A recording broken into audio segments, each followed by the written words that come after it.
and Galston. Just about to start. Okay. Yeah, I've been told about them. Good afternoon, guys. It's 12 o'clock here, and yeah, we are live as usual. Don't forget, if you want to listen to Linda's interview with me, you can in an hour's time on the radio. I will send you the link underneath this video, and you can go away and listen to it all you want. Good afternoon, Linda. How are you? I'm good, thanks, Steve. How are you? I'm okay, thank you. Yo, we're just talking about holidays, and things like that. And you were saying just about to mention a place called Gorston, and actually, I've been near there actually. So Yeah. I used to live in a place called Bradwell, which is probably about a 20-minute walk from Galston. But yeah, yeah. right, Mm. I've been to an holiday park. Is there an holiday? I can't Is it remember where the holiday. Caister? That's Case, it. Yeah, yeah, Caister yeah, on Sea. Yeah. yeah. That's it. Yeah. Tell everybody about yourself. What you do. I'm a family recovery coach, and I work with families that have either got an addicted loved one that is a drug addict or an alcoholic. And I've been doing this for a few years now. It came about after my son was in addiction for 25 years, and he's now thankfully in recovery and has been for the past couple of years. So, yeah, it sort of became a passion of mine to help people like me because there isn't a lot of help out there for families. Um, and I understand, there are families that they sort of brush it under the carpet because of the stigma, the shame, the judgment. And they usually find me when they've tried absolutely everything and nothing is working. And the first question is usually, how do I fix the addict? And the answer Yeah, to that yeah, one is to start taking care of yourself and leading by example. So that's what I do. I've got a 12-week online program as well as running a support group. So keeps me busy. And yeah, just love to watch people's transformation when they start understanding what addiction is and what they can do to help themselves. yeah. And it, What would you, and what would you like to achieve by the end of this interview? Is it to kind of like tell everybody that there is hope at the end of the day, and everybody can do a recovery program? What is your mission? yeah, I was going to say it is very much. I mean, my coaching practice is called Hopeless to Happy, and I think the one thing that I never lost when my son was in addiction, and as I said, it was for 25 years, so it was a long time, but I never ever lost hope, and I think that is really, really important that you don't lose hope. So yeah, to get the message across that there is hope out there, there is hope and there is help out there. Um, that is probably the main thing I want to achieve from today's interview. Right, brilliant. And with the addiction side of things, um, do you find there's a lot of people asking for help now, or is it still the same? Um,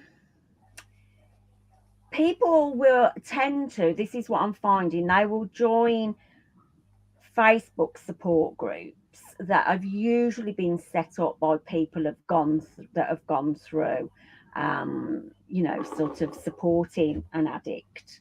Um, so they will join those sort of groups, but I'm finding that because because of the nature of addiction and because people are thrown into this chaos, they tend to enable for a long time. So they will be giving the addict money and they get themselves into an awful lot of debt.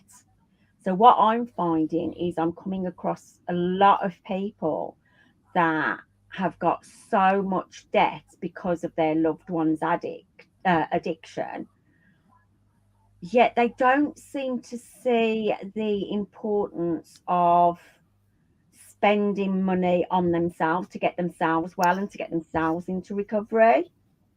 And I think, I mean, I still class myself as I'm on my journey of discovery because I became addicted to my addict. He was addicted Mm-hmm. to his substance of choice, but I came addicted to my addict, and that's called codependency. So I still go to my own group every week because that's my recovery and that's what keeps me well. Yeah, yeah. Mm. Um, with yours, what's happening about your son at the moment now? Then, what's the latest? Yeah, he's still living in semi-supported living.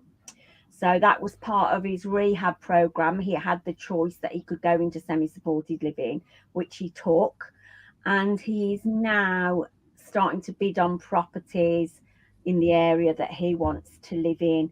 And luckily, that area that he's chosen has got a big recovery community, because that's really important. The power is in the group. I mean, he's just looking after himself, making sure he puts his recovery first. So he goes to all his meetings. He goes to like a 12-step program, emotional intelligence or emotional therapy meetings, AA, NA, and that is how he keeps himself well. So yeah, so he's doing really well at the moment. It's really strange having to get to know him after he's been in addiction all of his adult life. So I'm finally getting to know the person he was always meant to be. So, as a coach, then, how can you help people with their addictions? Um, the families, I help them in a way that, first of all, educate them about addiction and the process of addiction and the role that they play in it. Because as families, we do play a role in it. Um, so once they understand the part they're playing, then we can start working on things like stopping the enabling, putting boundaries in place to protect yourself, and that will disable the addiction. And also learning about codependency. But I think the main thing that my clients come out with is they have coping strategies. So those are tools in their box that they are happy with and that they know that they can use if they need to in the future. And they also come out of my program with a plan of how to support the addict in the right way. Because I know a lot of people get told, just walk away, just turn your back on them, and that isn't the answer. Your addicted loved one, it's like having two people in the same body. So you've got your loved one, but you've also got the addict. And it's important to recognize it's like having two people in the same body. And depending on the time, the day, or whatever, depends on whether you're speaking to your loved one or you're speaking to the addict. Mm, yeah, that can be difficult, can it? Yeah, yeah. I mean, people generally can spot which one they've got in front of them. And obviously, the way they respond to the situation will depend on whether they are talking to their loved one or whether they are talking to the addict. And I always say, because sometimes it's hard to know whether they've taken something. And I always say, if you're asking yourself that question, have they taken something? Your gut instinct is telling you, the fact that you're even asking that question is that, yeah, they've taken something. Yeah. So your body tells you, it's just we need to tune back into. our instincts, if you like, and How me. how long did it take you to kind of like when your son was addicted Hmm. and he had this addiction? How long did it take him to submit to his addiction and say, "Look, mum, I need to get help"? I would say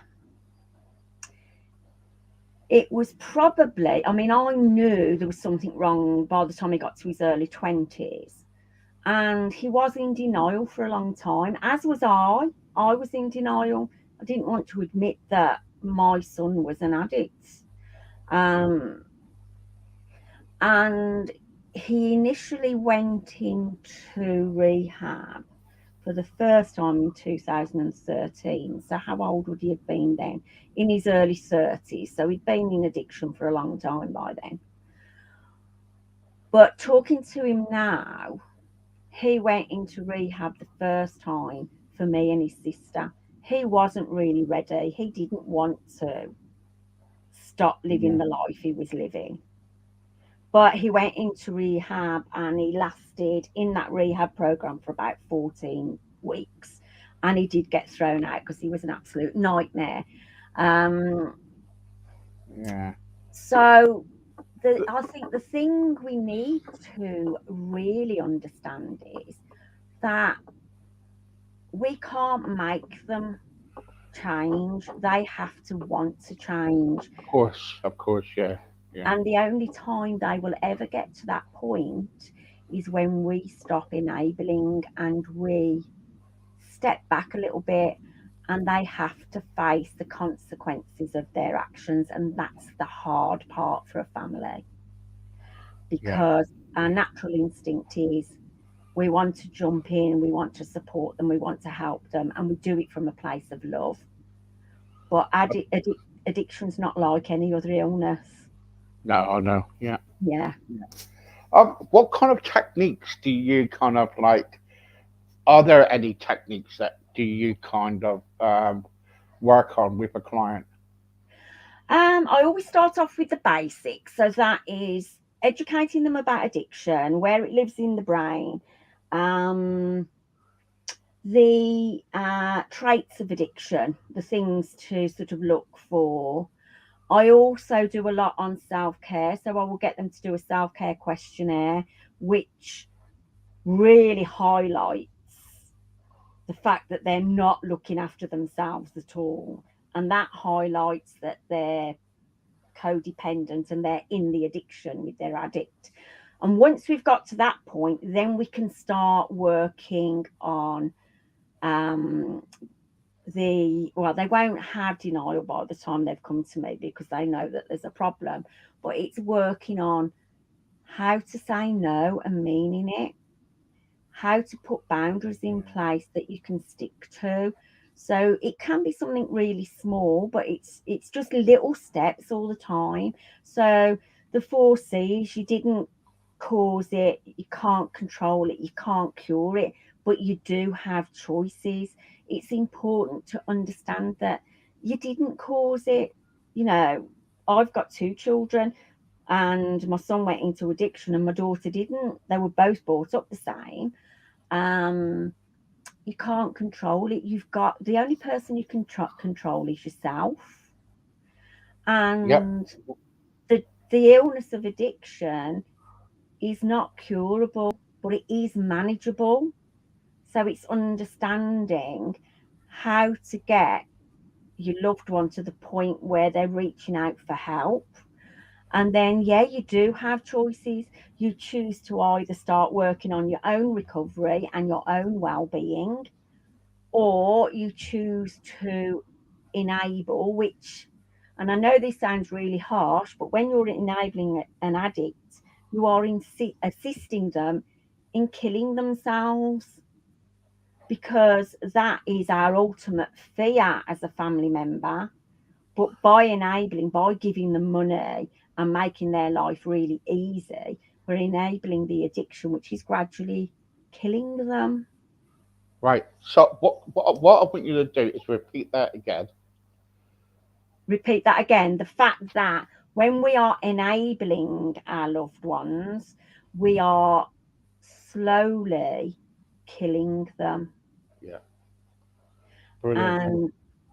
And, that is, it sounds harsh, but it is what we're actually doing. We're assisting them to die. Yeah. Yep. Totally. Totally agree. So that's why families need to reach out for help, because they need to understand what they're dealing with. Once they understand what they're dealing with, they can start getting themselves well and putting strategies in place to protect themselves and to support the addict in the right way. Yeah. Brilliant. Really good. Really good. Right. So you said in the beginning of the interview, y- there's some there's some plans that you got in place about about your business. So what plans have you got?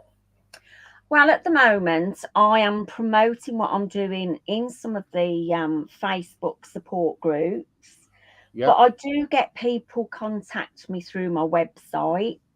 Right. And one of my biggest plans is to get out there and to start educating the public. So I went to a conference last week, so I'm starting to go to more networking events to get my services out there. I've now got two local contacts that have come from the conference that I went to. Um, so yeah, I want to get out there. I want to educate people and to stop the awful stigma, the shame, the guilt that goes with addiction, because it's nothing that you've done. So there's no need to feel ashamed because you haven't done anything. You've not done anything wrong. It's not your fault. Um, and I know as a family member, I honestly thought it was my parenting that had done it until I found help for me. And that's when I began to realise, do you know what? The disease of addiction had nothing to do with me whatsoever. So, yeah, my mission is to get out there and to educate people and to help the families that so desperately need the help. Unfortunately, there's only one of me at the moment. Well, there's always only going to be one of me, but I am looking to build my team so we can help more people. Well, in September we have a conference, and you can always come to that. Oh, brilliant. Yeah, So, we got. I will send you all the information in a bit. It's the conference is in Birmingham, right. uh, and we got quite a few people going, and it'd be really really good because there's a lot of people who kind of like talks on here, does interviews with me, and we got a big conference going. So I will contact you in after this. Oh, please do, because the one I went to was in Birmingham. It was the Drink and Drugs Conference um, that I went to. Yeah, so Birmingham for me is quite easy to get to. All And yeah, right, okay. I'd love to come along. Thank you, brilliant. Well, I will give you the information after this. Thank you.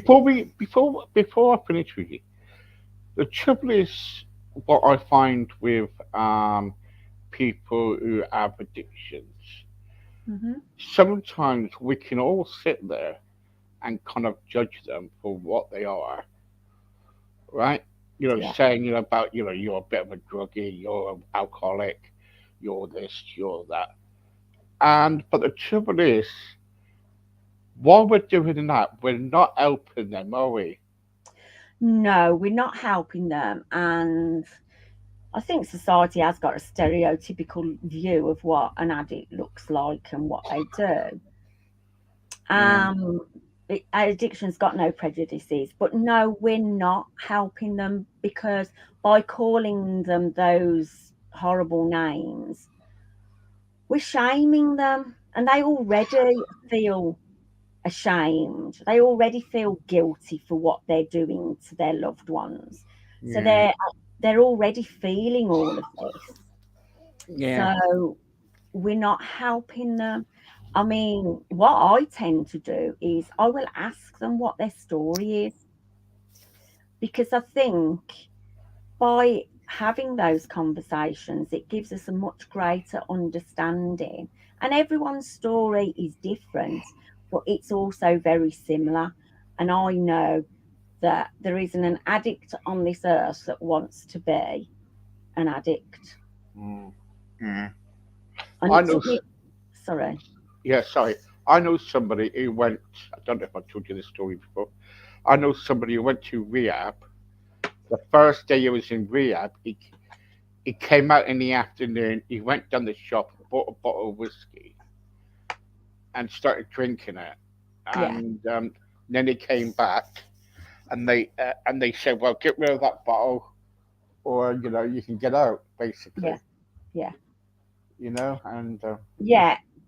They are very strict, the rehab services, and they have to be honest, um, because by that person coming out, going and getting a bottle of whiskey and then going back, that shows them that he hasn't got the desire to get well, or they haven't got the desire to get well. And some people can do community rehabilitations, but a lot of addicts need residential. And the reason they need residential is because they will be safely detoxed, and then it will be followed up by however many weeks of intense therapy, yeah, and they are tested every day, and for so many weeks they're not even allowed to go out, yeah, yeah, so it's getting the body well, but then it's working on the mind, because that's where addiction lives. It lives in the mind. You can detox the body, your body can be fine, but if you haven't done the mental or the mindful work and therapy that needs to happen, then there's more chance that you're going to relapse and keep relapsing. that's it. Linda, thank you so much for joining me once again, Thank you. and I will stick all the details on. And thank you so much. No, thank you, Steve. Thank you for having me. Always Thank you. enjoyable. Thank Thank you. you. Take care.